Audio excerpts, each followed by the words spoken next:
Tidak sedikit orang bisa menjadi miskin, tetap miskin, atau bahkan semakin miskin. Seringkali karena tindakannya sendiri. Tidak jarang yang miskin bukan karena kurangnya harta, tapi karena kurangnya mentalitas, karakter, dan keilmuannya. Contohnya yang sering kita jumpai gini, yang gajinya UMR atau di bawah UMR, tapi kalau ngopi di Starbucks, minimal bisa minum kopi kekinian yang lagi hits. Duitnya nggak seberapa, gayanya luar biasa.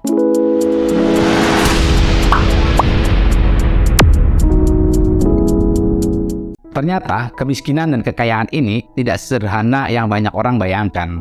Kita harus paham, kaya dan miskin ini ada karena struktural atau kondisi, maupun kultural atau kebiasaan.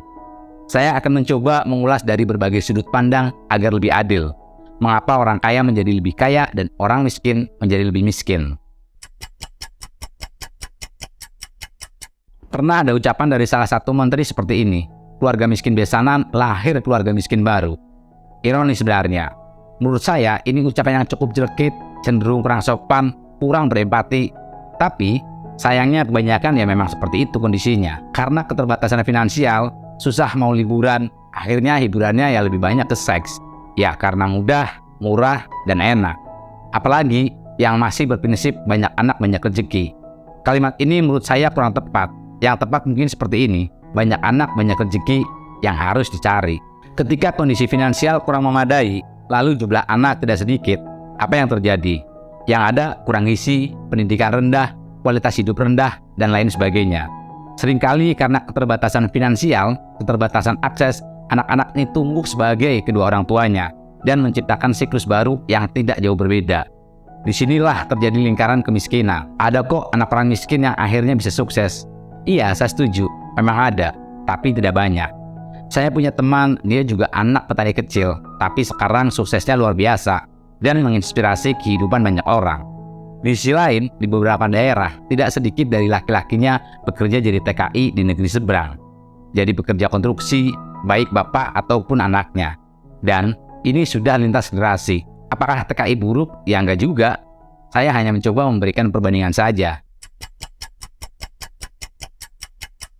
Saya punya teman yang bisnisnya adalah persewaan kapal tongkang, di mana level saya masih menyewa kapal bebek yang dikayuh. Itu pun kadang-kadang nawar. Nah, dia di usia semuda itu sudah bisnis sewa kapal tongkang. Mungkin kamu sudah bisa menebak. Ya, anak muda ini keluarga besarnya memang kebanyakan pengusaha tambang batu bara, nikel, minyak, tanah ratusan, atau bahkan ribuan hektar dan lain sebagainya.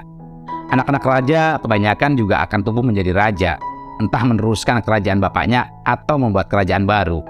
Anak raja bergaul dengan anak raja, diskusi seputar kerajaan, hasilnya melahirkan kerajaan baru. Anak raja juga lebih melek finansial. Seringkali wawasan dan koneksinya juga bisa lebih luas, karena aksesnya memang luas. Dasar dari manajemen keuangan adalah ada uang untuk dikelola.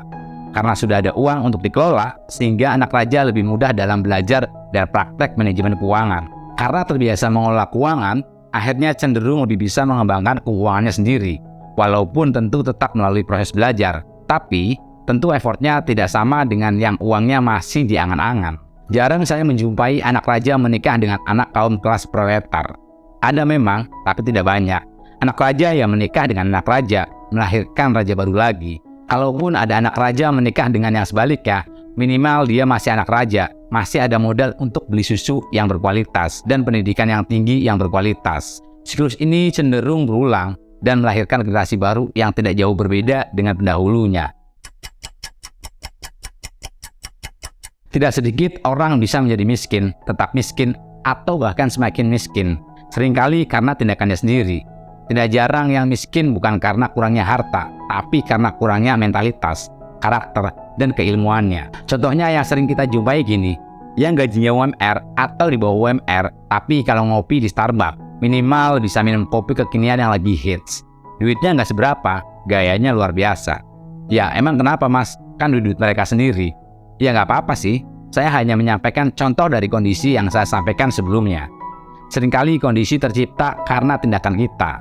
Ada lagi yang banyak tidurnya, bangunnya kesiangan, diminta kerja malah malas, diminta ide bingung, disuruh belajar malas, sedekah ogah-ogahan tapi pengennya kaya raya. Lihat temannya sukses, iri. Diajak sukses, malah menyalahkan diri sendiri, menyalahkan kondisi, atau menyalahkan yang lainnya. Ada juga faktor etika dan karakter yang buruk. Tidak sedikit saya menjumpai orang lain yang saya lihat, mereka tetap berada dalam posisi itu justru bukan karena kompetensinya minim, tapi karena etikanya minim dan karakternya buruk.